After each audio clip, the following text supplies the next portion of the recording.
everybody, welcome back to Absolutely Marvel and DC. I'm Dylan, that's Sal, and today we're going to do a little bit of a filler episode now that Loki has wrapped up, and... Every episode is essential. This isn't filler. Oh, this is sorry. Gold. If you don't see this, you're missing out. That's true. Hey, filler isn't all bad, despite what we're talking about today, which is Sylvie. which is all bad. Not all bad. There's some fun, like the lead up to it being like, ooh, who is she? That was fun. Right, yeah. Not knowing who she was a lot of fun. Yeah. But so I had an idea for how to fix Sylvie. For those that don't know, we are kind of detractors of the Sylvie character just because it seems like they didn't like do anything with her. Yeah. They didn't flesh her out. They didn't, Nope. give her a purpose, really. She just was kind of there as a plot device. Yes. But I mean, it's a Loki show. I'm not here for her. Yeah, 100%. But she's also Loki, which is part of the issue, I think. Yes. But so I have like a little paragraph here of an idea that I wrote. All right. And I'm just going to read it because I probably should have read it ahead of time, but I forgot to. So That's fair. I have no theories or anything, so cool. Go for it. I wrote this a couple weeks ago. So here's what it says from July 10th me. Sylvie began as male Loki. Everything went according to the sacred timeline until he changed his body and name, becoming Sylvie. She did this because she did not feel comfortable in her own skin and resented everyone around her because of this. As Sylvie, she began to lighten up, but before any real progress could be made, the TVA shows up and takes her away for being a variant. The show progresses as normal, and she completes her journey with our Loki, and then we get this backstory as the midpoint of episode 3. So that's a simple change to me that we're like showing that in episode 3, which is like the episode important on the planet. Yep. And B, it provides a little like more important social commentary to a part of Loki's character that I feel is oft ignored, like the bisexual part, or just, the pansexual whatever part of Loki that obviously gets sort of its due in this show. Kind of. And it gets one line, but it's a line, it's in there. Yeah, that's big for Disney, right? Like, is that lip service or is that like bold? Neither. I think it's just kind of like, if you can do it and it doesn't detract from the story, go for it. But otherwise, who cares? Here's the thing. You know what Disney's never gonna do? Show it. Exactly. So it's like they didn't do it. Yeah, I think that was Kate Herron getting one over on Disney. Like, hey, check out what I can do. Yeah, I'm not gonna tell anyone. So, maybe Loki had some wild college days. Right. So I think like the idea of a character who specifically transitioned because they didn't feel comfortable as themselves is representation that would work for the Loki character because of, obviously the history in the comics. That's the reason why we have female Loki in the show. Yeah. And I mean, obviously we would have never gotten that because we're never going to see Tom Hiddleston kiss another dude. We're definitely not going to see trans allegories in the MCU. I mean, not for another 10 years, but even then, like, a trans, this is the time. Like, if you were ever going to do it, this would be the time to do it.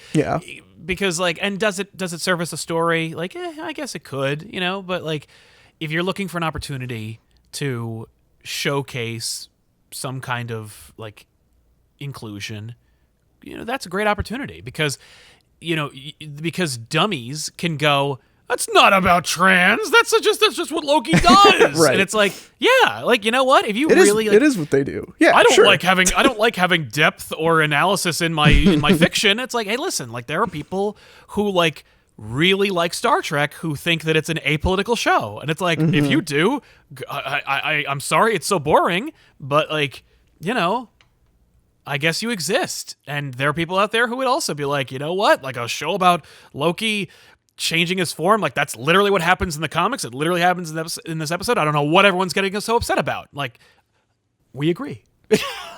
Right.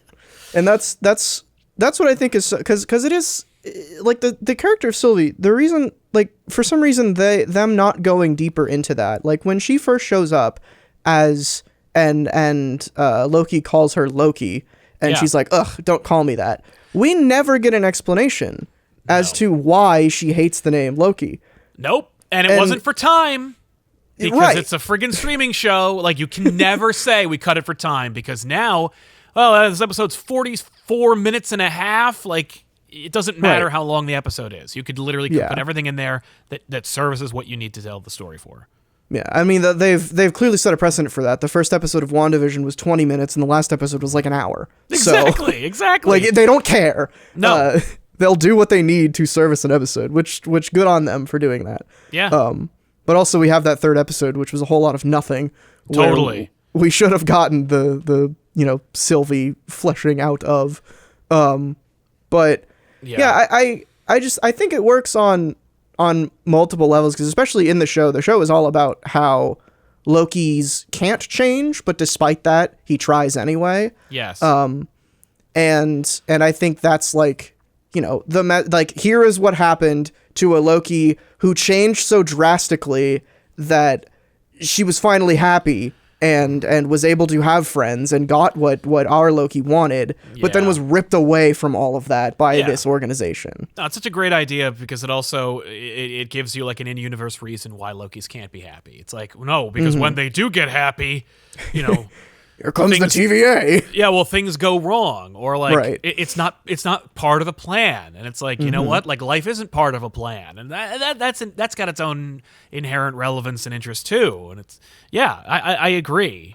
I think that'd be fine. It certainly would be better than the nothing we got, and especially like I don't know what it was about the last episode, but like Sylvie just being so hell-bent on her mission at that point, despite the kind of like hairpin turn of her character throughout the show. Like, sometimes I hate you, and then it's like I love you, and then it's like I'm gonna kill this guy, and then it's like I'm totally I'm immovable. Like, it's like, I don't know. It just seemed, if it was a thing where she was like, I'm using you, I was using the whole time, I'm one-dimensional, like that'd be more interesting than her just flip-flopping, which seemed to be.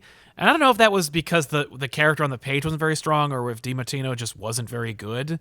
I will say that her character in the last episode annoyed the shit out of me.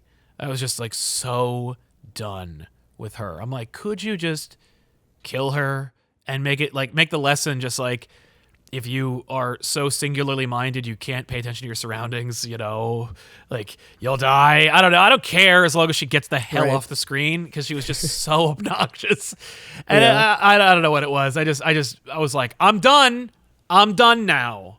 Like, I know what you're gonna do. Like from the moment you walk through the door, I'm like, can we spoil things? I mean, like, you were talking about the whole show, right? Like, it doesn't matter. People have seen it. Like from the moment they arrived, I'm like, she's gonna kill Kang at the end. Like, she's gonna kill him. Like, and it's all gonna be. And what's really frustrating is when it's like in service of the like Loki's can't win or Loki's can't be happy, and it's like, I get that, and that's an interesting thematic element. And I've seen it in literally other comic books before, but when it's because the writer shows them happiness and then deliberately has external forces wrench it from them, it feels a little artificial. It feels like, well, you want this to be the message, but you also want to make the character not a total monster, so you just show like levity and happiness and then take it away from them at the end anyway. And it's just like, I don't know. Overall, this show kind of left me in the cold after a while, but it's that last episode, I'm like, no one is doing anything. Like, none of this is working for me. Yeah, it's definitely strange, because especially like in the previous episode, where there seemed to be a lot of development with Sylvie's character, and a lot of trust being formed, and that being such a big step between those two characters. Yeah. And then that is kind of all thrown away in the last one, just because she's so hell-bent on killing the person who, took everything away from her, even though, like, that's the problem. It all comes back to the root of it, is, like, we don't really know why she's so pissed off about all of this. Well, and I know the comments will definitely tell us the answer, because they believe that it's like, because when she was a kid, they took away her reality, and then she's been running ever since, and she's been exposed to apocalypses. And I'm like, none of that's relatable. Like none of that makes me understand who that character is. That's not an actual answer for why she's like so like this. That is things that happen to her that are like comic book answers. It's not like what has she been doing? Right. How has she been eating? Where does she get these clothes? Like how has she developed? Loki should be at least 1,800 years old. Is Sylvie? Has she been literally running for 1,000 years? Like how do they age? You know what I mean? Like there are too many questions for that demand answers that they don't give you and take for granted that they shouldn't have to. And that's another failing of the show, and it's why I'm hesitant to give too much weight to any one thing from the show, because I'm like, I just don't think it's very well written. Like, I think it's incredibly well designed. I think the character direction for Loki, like Tom Hiddleston, was understandable and interesting initially, but ultimately I think it just got away from them. Like, I don't think that they really had I don't think they pinned down like a really good like through line. Like, what is this show about? And where will this character be at the end? You know, like, I think they just, I think maybe it's the casualty of the coronavirus and then being like, well, we were going to do 12 episodes, or something, but we had to cut it in half. And that's why it's the only MCU show that has a second season, right? Like, I don't know. And I think that is like a big, when you said it got away from them, I think that's kind of the point to make about Sylvie, is it really seems like they had an idea and they just, for whatever reason, like, you know, they missed. Right. And it's weird because it's like, if the answer is like her motives, if the answer is just because her whole world was taken away from her, whatever. It's pretty weak. Then yeah, that's weak just because we didn't see any of that. We saw like one scene sort of. And it's just, we just don't have the context for it. No. And that's like when your climax relies on the emotional state of a character, you need to have that emotional state be well informed. Exactly. And that's the issue with Sylvie. And yeah, maybe they'll fix it in season 2. Maybe. I'll be honest though, like I'm not a big fan of Sophia DiMartino as an actor. I don't know if I really care about Sylvie. Like, it's one of those things where, you know, like it'd be like if, you know, a Spider-Man movie was a Spider-Man movie, and then it's like the whole, like 2/3 of the movie is developing Eddie Brock's character. Right. You know, like, but I'm not here for Eddie Brock. Like, I appreciate that, like, he is a character and he has development and he has context and he needs to fight Spider-Man, but like at the end of the day, I'm here for Peter because he's the main character. And it's like, I'm on board for a Loki show. Obviously, Tom Hiddleston is your most charismatic actor, and he has a character that has so much potential, and he has so much like all across the board, like that you can do with him and that you have done with him, to the point where it's like, oh, we cast, you know, he was going to be like, he auditioned for Thor. We said no, you know, we extended a carrot. You can be Loki. And like, he blew the doors off. And we're like, oh, he's going to be in every Thor movie. Like, even though we kill him at the end, practically, right. We're going to make him like, he's the antagonist of the Avengers movie and Thor 2 and Thor 3. Like, you know what I mean? Like, and he gets his own show. And it's like, yeah. And then you go, well, he's going to share the screen with another version of himself that isn't played by him for the majority of the show. It's like, oh. Well, but I didn't really ask for that. And if I didn't ask for that, now listen, I don't want to only watch things or read things that I asked for. I want to be challenged. Right. But you better have a damn good reason. You better have a compelling reason. And Sophie ain't there, like we said. Like, we've retreaded it too many times, and I think you know, to the point where it's like, we don't know anything about her. We were introduced to her in episode 3, and by episode 6, we still have no idea who she is. Right. We've made an emotional journey with this character that we really don't know anything about. Well, like, we went through more of an emotional journey than she did. Right. And even like at the end, like we were talking about earlier, like that emotional journey is just undercut because it's kind of thrown out the window. So like, well, yeah, and it's like, what do we do now? Right, and that'd be interesting. Like, you can do that. I've seen movies and shows where characters are like human beings, where you know, I went through a cathartic experience and I'm gonna change forever, and then I immediately revert back to type because we're people and we take repetition to change, and that would be interesting. Or people who are like, I'm gonna change, and it's like, oh, like literally somebody being like, I'm gonna quit chocolate, and then you like see a chocolate cake, look at it, and you're like, oh, but I do, but I can't change who I am, right? Like that'd be so like if Sylvie had not kissed Loki at the end, where she's like, I love you, but I gotta do it. Sorry, like the change is that I saved you. No.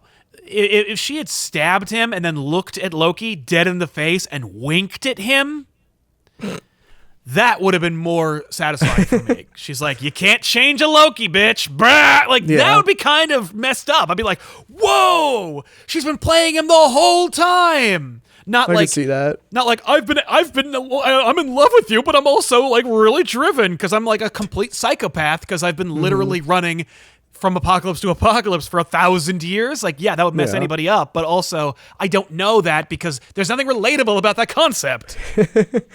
Yeah, I totally get like if they were trying to go for like Loki's can't change, that's the message, but ours can because he's especially special. If our Loki's like, damn it, like that'd be so cool. Yeah, exactly. What a great moment for that, for his confidence. Like he's gone through an emotional journey. We watch it happen, right? And for her to be like, we don't change, and him be like, sorry, really? Like, and I love you. Oh, should I? Like, is this why we don't change, or is it like because like no, you know what? Like, I'm so dedicated. I'm gonna change because you don't change. Like that's a journey. That's a character moment as opposed to, I'm sorry, boot, stab, and him being like, go ahead, kill me. It's going to be great. And it's like, really? Like, no one did anything that I cared about in this show.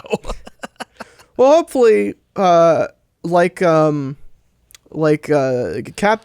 Nick Spencer's Captain America to Civil War 2, Loki Season 2 can repair this horrible, not horrible, but like subpar plot line. It really, yeah. Oh, that'd be great. Except it's the same people, so I feel like it won't be. Although, I mean, somebody's leaving. I don't remember who it is, but maybe it is a case like you said earlier. It was like COVID cut it in half for some reason, and they wanted to do more, but they just couldn't.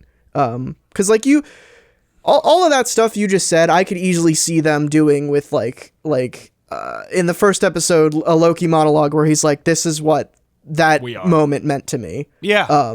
And blah blah blah, and it'd be kind of clunky, but at least we have some more context for how that affected the actual character we care about, right? And that would have maybe made it worth it. Yeah. So, or we set up a thing where like Loki learns a valuable lesson about Sylvie at the end of that season. And so we see him being like this lovesick puppy who's like trying to get to her, and then at the end he stabs her, and he's like, wink. Like, no, I don't. Cyclical. I don't mind being alone. I love myself. Meh. Like that'd be kind of messed up and cool. I feel like if it was split, then wouldn't it have been funny if they were like, well, I mean, obviously it was going to be a Loki, but like since there's going to be like a year between seasons, we just made it Kang. Yeah. Fair. We had nothing better. Like it was just, it's me. It's always me. And it's like, that's lame. Kill. Like, oh, there's no stakes there. But like, we make it Kang. Ho ho. But then everybody will be freaking out. The whole internet. Exactly.